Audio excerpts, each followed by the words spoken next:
श्री शिवाय नमस्तुभयम। दोस्तों, जैसा कि आप सभी लोग जानते हैं कि 30 दिसंबर 2025 यानी मंगलवार को पड़ रही है पौष मास की शुक्ल पक्ष दशमी तिथि। और दोस्तों, ये वह तिथि है जो पौष मास में पड़ने वाली सबसे बड़ी तिथि है, क्योंकि ये मंगलवार के दिन पड़ रही है और इसका बहुत ही बड़ा और विशेष महत्व होता है।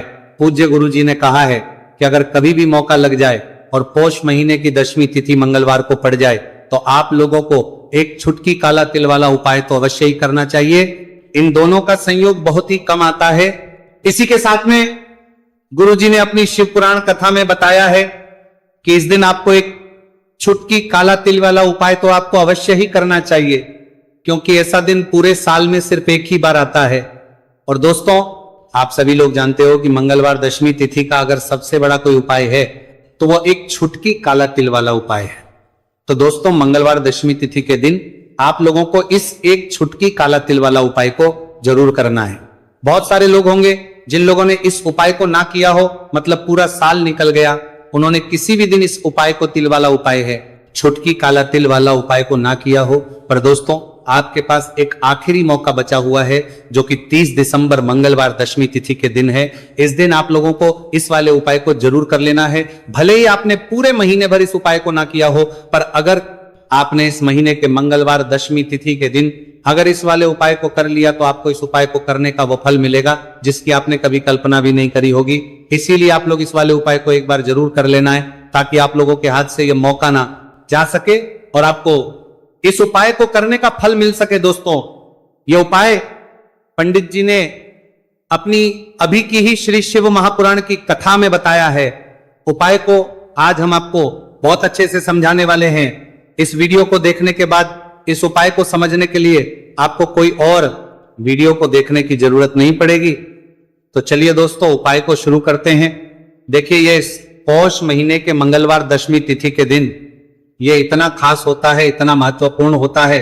देखा गया है कभी कभी बड़े बड़े पूजा पाठ अनुष्ठान से जो मनोकामना पूर्ण नहीं होते, वह पौष महीने की मंगलवार दशमी तिथि के दिन एक छोटे से उपाय करने से ही आपकी मनोकामना पूर्ण हो है। और बहुत सारे लोगों ने इस उपाय को किया भी है और उनको इस उपाय को करने का फल भी जरूर मिला है।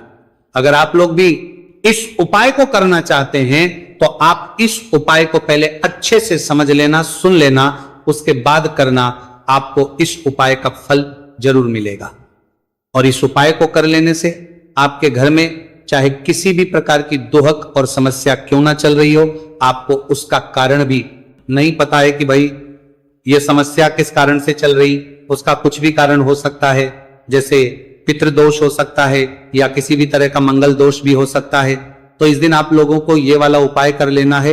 ये एक ऐसा उपाय है जिस उपाय को अगर किसी विशेष दिन पर किया जाए तो भाई उस विशेष दिन का जो है वह तो हमें मिलता ही मिलता है, पर हमने उस दिन पर इस उपाय को किया है तो हमें उससे भी बड़ा फल मिलता है, और फल बहुत जल्दी मिलता है, क्योंकि आप इस उपाय को बहुत ही बड़े और विशेष दिन पर रहे हो।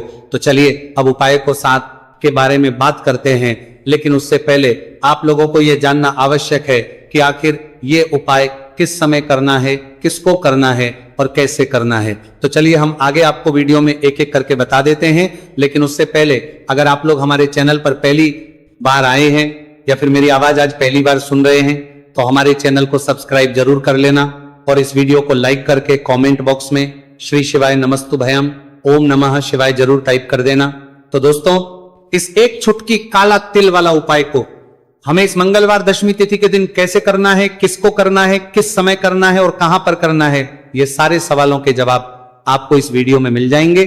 और जो ये वीडियो देखेगा भाई, उसको एक छुटकी काला तिल वाला उपाय जरूर करना चाहिए, क्योंकि इस दिन काला तिल का भी बहुत ही बड़ा और विशेष महत्व होता है। और बात आ जाए एक छुटकी काला तिल वाला उपाय की, तो ये सोने पे सुहागा वाली बात हो जाती है और ये एक बहुत ही बड़ा उपाय हो जाता है इस मंगलवार दशमी तिथि का। तो अब दोस्तों, इस एक छुटकी काला तिल वाला उपाय को आखिर करना किसको है, सबसे पहले हम लोग वो बात जान लेते हैं।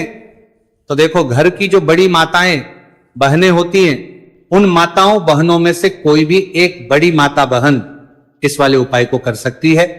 और दोस्तों, अगर आप तो अपने घर में से सभी सदस्यों को भी इस उपाय को करवा सकते हैं, अगर किसी व्यक्ति की खुद की कोई मनोकामना है, खुद की कोई दुख और परेशानी है जो कि वह अपने लिए ही करना चाहता है इस वाले उपाय को, तो वह खुद अपने लिए भी कर सकता है।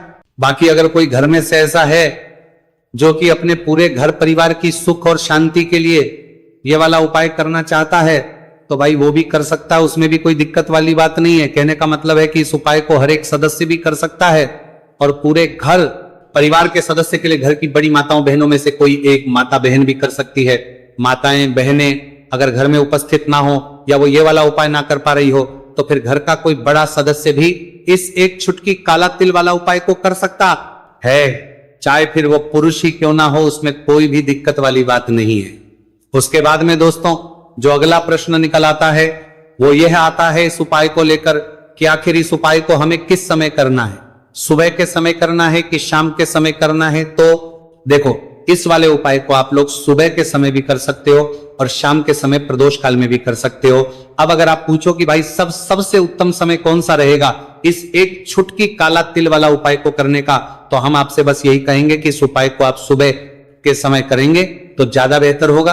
बाकी अगर प्रदोष काल शाम के समय भी करेंगे तो भी अच्छा होगा, उसमें कोई भी दिक्कत वाली बात नहीं है। तो अब दोस्तों जो अगली सबसे बड़ी और महत्वपूर्ण बात आती है वो ये आती है कि सुबह अगर हम उपाय को करेंगे तो हमें कितने बजे से लेकर कितने बजे तक के बीच में करना है, और शाम के समय प्रदोष काल में करेंगे तो हमें कितने बजे से लेकर कितने बजे के बीच में करना है। तो देखो, सुबह जितनी जल्दी हो सके आप उपाय को करने की कोशिश करना कि अगर किसी कारणवश लेट भी हो जाओ, थोड़ी देर भी हो जाए तो 10 या 11 बजे तक भी आप उपाय कर लेना, पर 12 बजे से ज्यादा देरी ना हो, ठीक है, इस बात का ध्यान रखना। उसके बाद में दोस्तों अगर शाम के समय प्रदोष काल की बात करें, प्रदोष काल का जो समय है होता है वो शाम के 6 बजे से शुरू हो जाता है। मतलब शाम के 6 बजे से लेकर 7 बजे के बीच का जो समय होता है यह समय प्रदोष काल का समय होता है। तो आप उपाय को 7 या 8 बजे के बीच में भी कर सकते हो। मतलब शाम के 6 बजे से रात 8 बजे के बीच में आप कभी भी इस वाले उपाय को कर सकते हो, उसमें कोई भी दिक्कत वाली बात नहीं है। देखिए, यदि आपके जीवन में संकट बहुत ही अधिक चल रहे हो, समस्याएं बहुत ही अधिक चली हो, एक एक रूप खर्च करने आपको बस ओढ़ रहा है, भूमि से जुड़ी हुई कोई भी समस्या हो, या फिर आपके विवाह से जुड़ी हुई कोई भी समस्या हो, या आपके व्यापार से जुड़ी हुई कोई भी समस्या हो, तो आपकी ये सारी समस्या इस मंगलवार दशमी तिथि के दिन समाप्त होने वाली है। तो चलिए दोस्तों जानते हैं उस विशेष उपाय के बारे में। देखिए, इस वीडियो में हम पूज्य गुरु जी द्वारा बताए गए 3 बहुत ही चमत्कारिक उपायों के बारे में जानेंगे। देखिए, ये जो उपाय है आपके जीवन से दुर्भाग्य का तो अंत करेंगे ही, साथ ही साथ यदि आपके जीवन में धन की समस्या चल रही है तो वह सभी भी आपकी समाप्त हो जाएंगी। देखिए, गुरुजी ने बताया है कि जब भी मंगलवार दशमी तिथि का दिन पड़े तो हमें कर्ज मुक्ति के लिए कुछ उपाय करने चाहिए। इसी के साथ हमें धन प्राप्ति, भूमि से जुड़े कार्यों और विवाह के लिए भी उपाय करने चाहिए। तो चलिए दोस्तों जानते हैं गुरुजी द्वारा बताए गए सबसे पहले उपाय के बारे में। देखिए, यह उपाय विशेषकर उन लोगों को करना है जिनकी भूमि से जुड़ी कोई भी समस्या चल रही हो, यानी कि उनकी भी जमीन से जुड़ी हुई समस्या चल रही है, यानी कि जो लोग मकान खरीदना चाहते हैं, या फिर उनका खेत से जुड़ा कोई भी केस चल रहा है, या फिर जिनके भी विवाह में विलंब हो रहा है, या फिर जिन भी लोगों के जीवन में कर्ज बहुत ही अधिक बढ़ने लगा है, कर्ज जो है वह चुका नहीं पा रहे हैं, तो गुरुजी ने कहा है कि ऐसे लोगों को यह उपाय करना चाहिए। देखिए, इस उपाय के लिए आपको थोड़े से काले तिल ले लेने हैं। देख, आपको मात्र एक चुटकी काले तिल ले लेने हैं। इसी के साथ में आपको थोड़ा सा शहद ले लेना है। फिर सबसे अंत में आपको एक लोटा शुद्ध जल ले लेना है। तांबे के पात्र के अंदर आपको अपने घर से शुद्ध जल ले लेना है और इन सभी सामग्रियों को आपको लेकर के पहुंच जाना है भगवान शिव के मंदिर में। देखिए, पूज्य गुरु जी ने बताया है कि इस उपाय को आप सुबह से लेकर के शाम तक किसी भी समय में कर सकते हैं। देखिए, मंदिर पहुंचने के आप जो काले तिल लेकर के गए थे उनमें आपको थोड़ा सा शहद लगा लेना है। देखिए, आप जो शहद लेकर के आए हैं उस शहद में आपको ये काले तिल अच्छे से डुबो देना है और शहद से युक्त ये जो काले तिल हैं इन्हें आपको शिवलिंग पर अर्पित कर देने हैं, या फिर आपको शिवलिंग के चारों तरफ अच्छे से काले तिल का लेपन कर देना है। पूज्य गुरु जी ने बताया है कि लेपन करते समय यदि आपके जीवन में कर्ज से जुड़ी समस्याएं चल रही हैं, लेपन करते समय आपको आर्यन मुक्तेश्वर महादेव का स्मरण करना है, या फिर आपके जीवन में विवाह से संबंधित या फिर जमीन से संबंधित कोई भी समस्या चल रही है, तो फिर आपको मंगलेश्वर महादेव का स्मरण करना है। इसके बाद जो आप जल लेकर के आए हैं उसे आपको धीरे धीरे शिवलिंग पर अर्पित कर देना है, तथा आपको लगातार शिव महापुराण के मूल मंत्र श्री शिवाय नमस्तु भयम इस मंत्र का जाप करते रहना है। पूज्य गुरुजी ने बताया है कि सिर्फ एक मंगलवार दशमी तिथि यह उपाय करके देखना और आप स्वयं देखेंगे कि 2 से 3 महीने के अंदर आपके जीवन से जुड़ी हुई जो भी समस्याएं हैं, बस सभी समस्या बहुत ही जल्द महादेव की कृपा से दूर होने लगेगी। तो दोस्तों, इस प्रकार से आपको ये पहला उपाय ना है।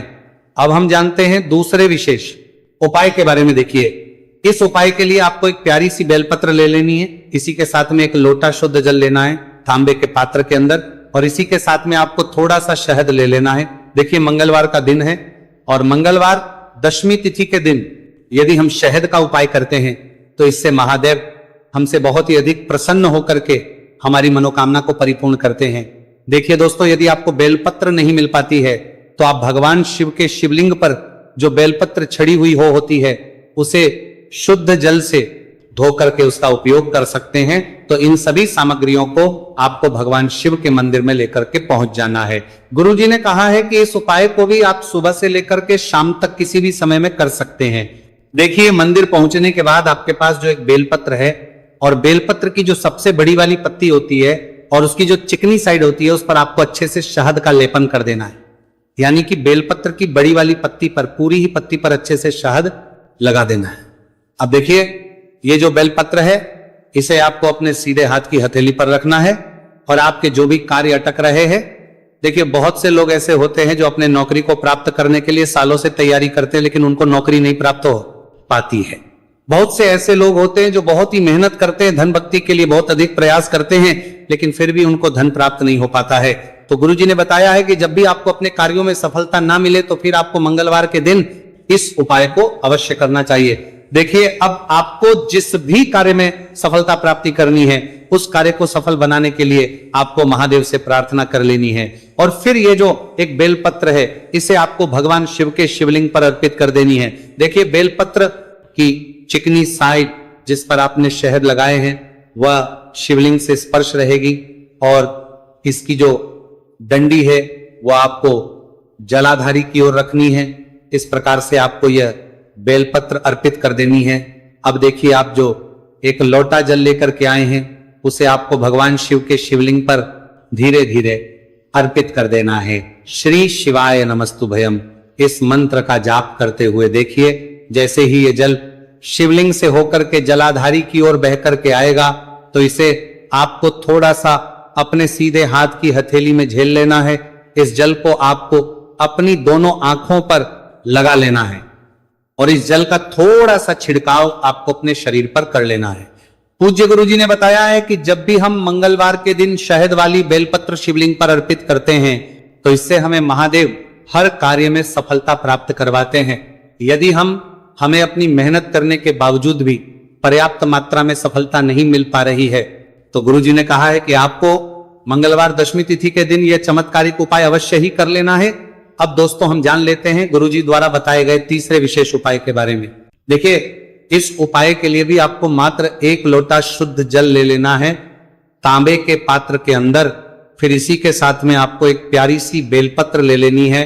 बेलपत्र आपको ध्यान रखना है कि कैसे भी कटी हुई खंडित नहीं होनी चाहिए। अब देखिए, मात्र 2 सामग्री लेकर के आपको भगवान शिव के मंदिर में पहुंच जाना है।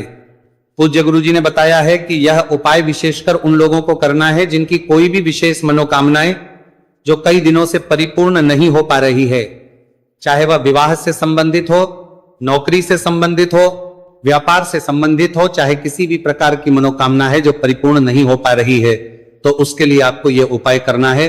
देखिए, इस उपाय को भी आप सुबह से की शाम तक किसी भी समय में कर सकते हैं। देखिए, मंदिर पहुंचने के बाद सबसे पहले तो आप बेलपत्र लेकर के आए हैं, उसे आपको अपने सीधे हाथ की हथेली पर रखना है और आपको महादेव से प्रार्थना करनी है कि हे मेरे महादेव, मेरी ये जो मनोकामनाएं बहुत दिनों से अधूरी है, मैंने कई प्रकार के उपाय कर लिए हैं, कई प्रकार के व्रत कर लिए हैं, लेकिन अभी तक मेरी मनोकामना परिपूर्ण नहीं हो पाई है, तो उस मनोकामना को परिपूर्ण करने के लिए प्रार्थना करनी है और ये एक बेलपत्र आपको शिवलिंग पर अर्पित कर देनी है। देखिए बेलपत्र की जो चिकनी साइड है वो शिवलिंग से स्पर्श रहेगी और इसकी जो है वो आपको जलाधारी की ओर रखनी है। इस प्रकार से आपको यह बेलपत्र अर्पित कर देनी है। इसी प्रकार से आपको यह बेलपत्र अर्पित करनी है। अब देखिए आप जो एक लोटा शुद्ध जल लेकर के आए हैं, इसे आपको धीरे धीरे शिवलिंग पर अर्पित कर देना है। इस मंत्र का जाप करते हुए देखिए, जल अर्पित करते हुए आपको कम से कम 11 बार श्री शिवाय नमस्तुभयम या फिर ओम नमः शिवाय इस मंत्र का जाप कर लेना है। पूज्य गुरुजी ने बताया है कि जो भी व्यक्ति 30 दिसंबर मंगलवार दशमी तिथि के दिन शिवलिंग के सामने इस उपाय को करता है तो उसकी जो भी मनोकामना है वो महादेव की कृपा से निश्चित ही परिपूर्ण हो जाती है। तो दोस्तों ये थे पूज्य गुरुजी द्वारा बताए गए कुछ बहुत ही खास उपाय। अगर आपको जानकारी अच्छी लगी हो तो वीडियो लाइक करिएगा। मिलते हैं फिर एक नए वीडियो के साथ। श्री शिवाय नमस्तुभयम। आपको इस उपाय को करने का वो फल मिलेगा जिसकी आपने कभी कल्पना भी नहीं करी होगी। इसीलिए इस हल्दी दीपक वाले उपाय को एक बार जरूर कर लेना ताकि आप लोगों के हाथ से यह मौका ना जा सके और आपको इस उपाय को करने का फल मिल सके। दोस्तों ये उपाय पंडित जी ने अपनी अभी की ही शिव महापुराण की कथा में बताया है, जो इस उपाय को आज हम आपको बहुत अच्छे से समझाने वाले हैं। इस वीडियो को देखने के बाद इस उपाय को समझने के लिए आपको कोई और वीडियो को देखने की जरूरत नहीं पड़ेगी। तो दोस्तों इस उपाय को आपको कैसे करना है, कब करना है, कहां पर करना है और उपाय को करते समय आपको किन किन गलतियों को नहीं करना है और आपको किन किन बातों का ध्यान रखना है, यह सारी जानकारी हम आपको इस वीडियो में देंगे। तो चलिए भक्तों उपायों को शुरू करते। अगर आप भी चाहते हैं कि महादेव जी का आशीर्वाद आप पर सदैव बना रहे तो वीडियो को लाइक करें, चैनल को सब्सक्राइब करें और कमेंट बॉक्स में हर हर महादेव जरूर लिखें। तो दोस्तों यह थे पूज्य गुरुजी द्वारा बताए गए कुछ बहुत ही खास उपाय। अगर आपको जानकारी अच्छी लगी हो तो वीडियो लाइक करिएगा। मिलते हैं फिर एक नए वीडियो के साथ। श्री शिवाय।